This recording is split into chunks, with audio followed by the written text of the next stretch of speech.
राजा कंस जब अपनी बहन देवकी को विवाह के बाद विदा कराने जा रहा था तो उसे आकाशवाणी सुनाई दी कि देवकी का 8वां गर्भ उसकी मृत्यु का कारण बनेगा। उसने अपनी बहन और बहनोई को कारागार में डलवा दिया।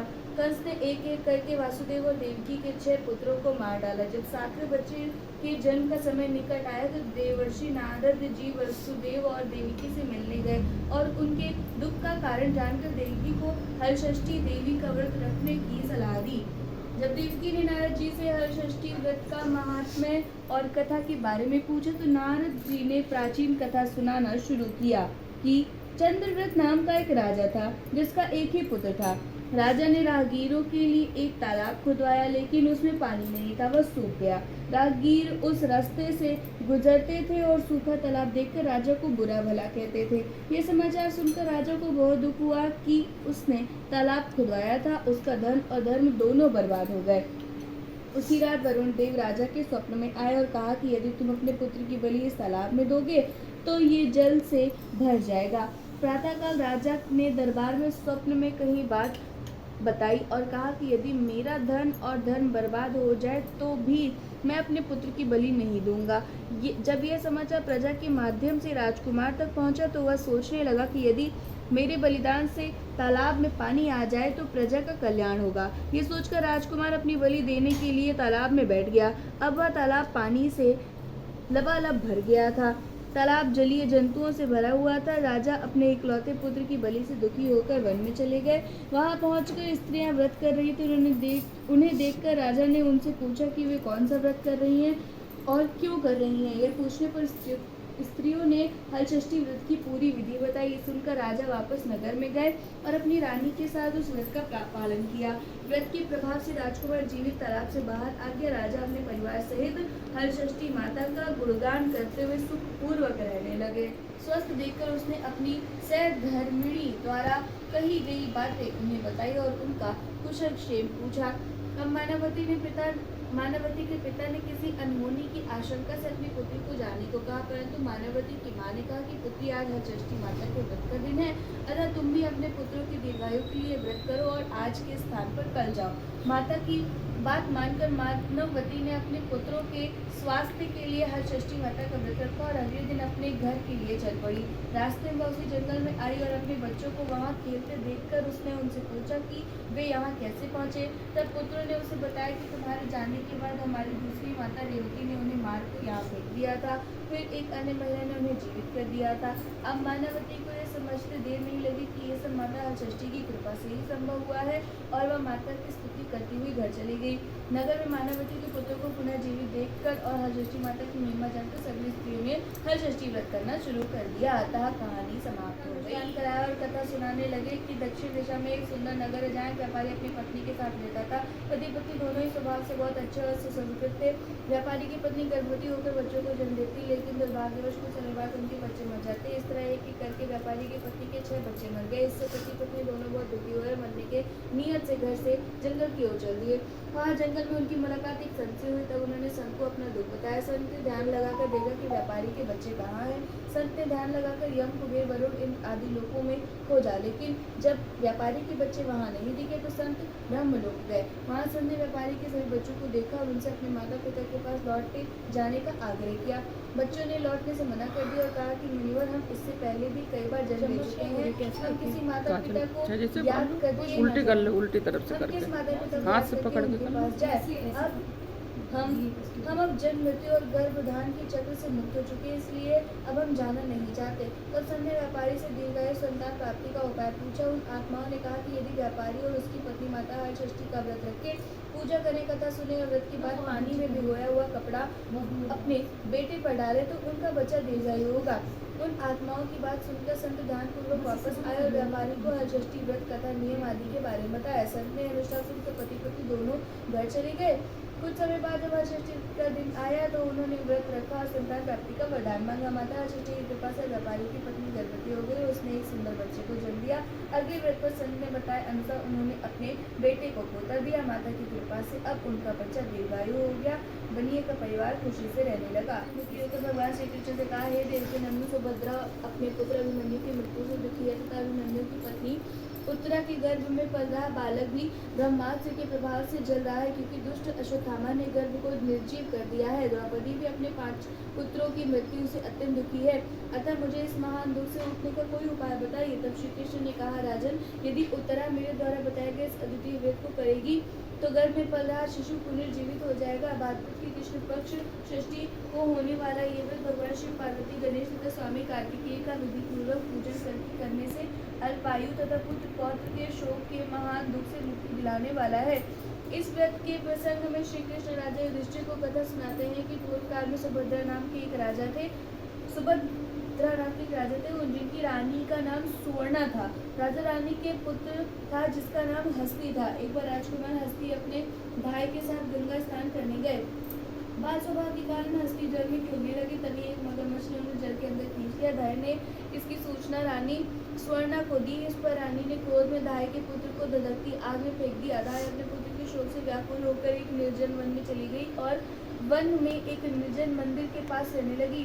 वन में सूखी घास, अनाज, महुआ आदि जो कुछ भी मिल जाता उसे खाकर अपना दिन व्यतीत करती और मंदिर में विराजमान श्री पार्वती गणेश जी की पूजा करती। इस बीच नगर में एक अद्भुत घटना घटी कि धाय का पुत्र भट्टी से जीवित बाहर आ गया और खेलने लगा। जब ये समाचार पूरे नगर में फैल गया और राजा रानी तक पहुंचा तो उन्होंने पुरोहितों से इस घटना के बारे में पूछा। तभी सौभाग्य से वहाँ दुर्वासा ऋषि आ गए।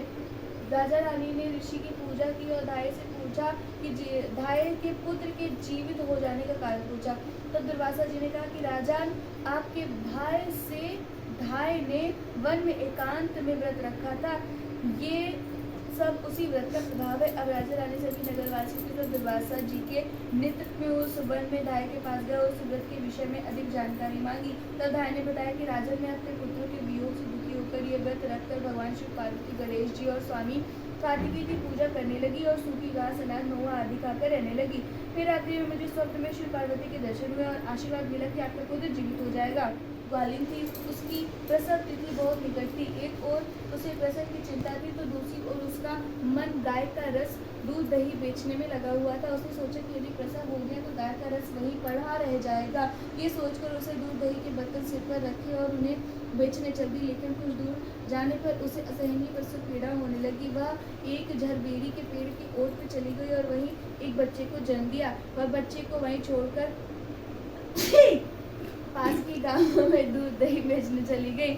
संयोग से उस दिन हरषष्ठी थी। उसने गाय और भैंस के मिश्रित दूध को भैंस का दूध कहकर सीधे सादे ग्रामीणों को बेच दिया। दूसरी ओर जिसे झरबेरी के पेड़ के नीचे वह बच्चे को छोड़कर गई थी, उसके पास ही एक किसान खेत जोत रहा था। अचानक उसके बैल उत्तेजित हो गए और हल्का फाल उसके शरीर में घुसने से बच्चा मर गया।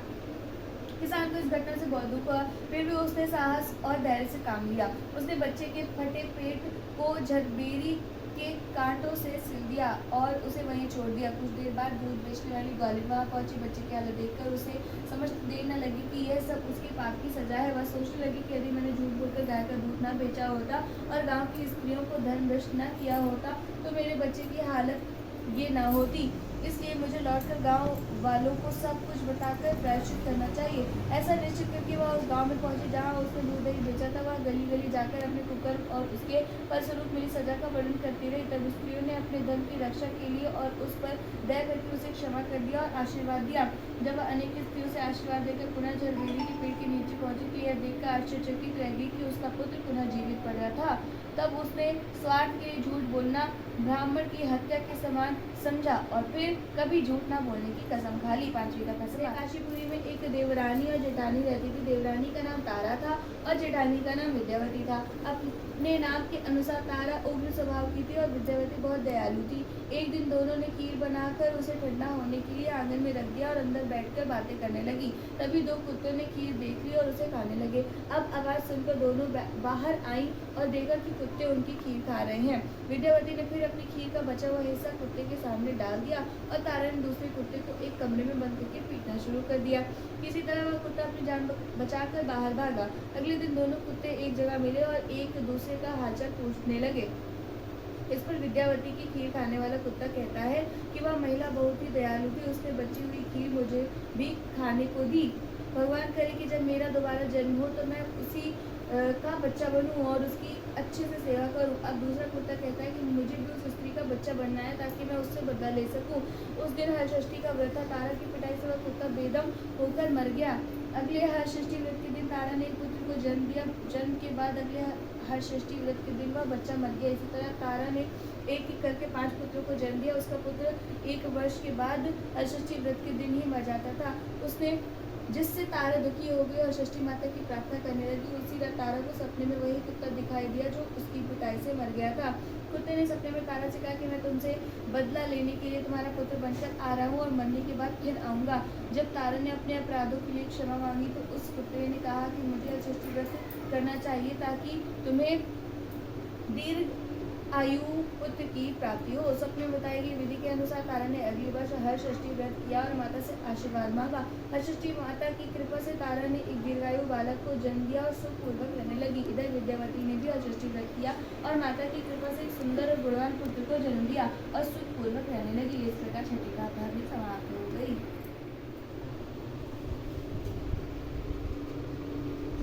हर छठ की आरती।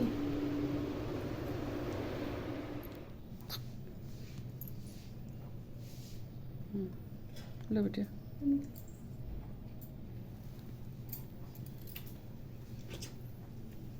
पानी है, पंखा चला दो, साक्षी पंखा चला दो। मम्मी नारी का साग नहीं आ गया क्यों? अब रोडन पर ओले जोना मासी जी क्या नहीं होती पूछो। इसमें से लगानी है ना, एक से लगानी है।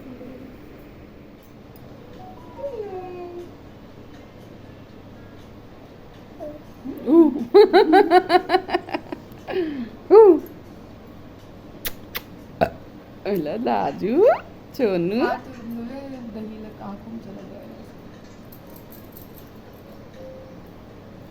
अच्छा यहाँ पे चीनी वाले चमचे देखो, मासी जी क्या नहीं चीनी वाले हैं।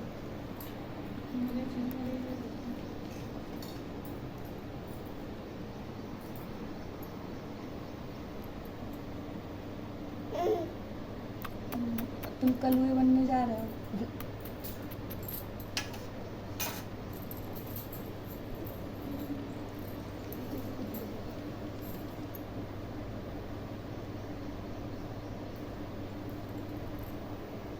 सबसे अच्छा खाजल यही लगता है ना, सूखा वाला।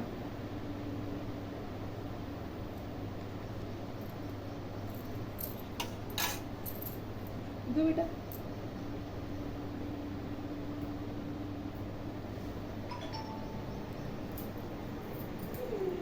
जय हर छठ माता की। हर छठ माता की जय।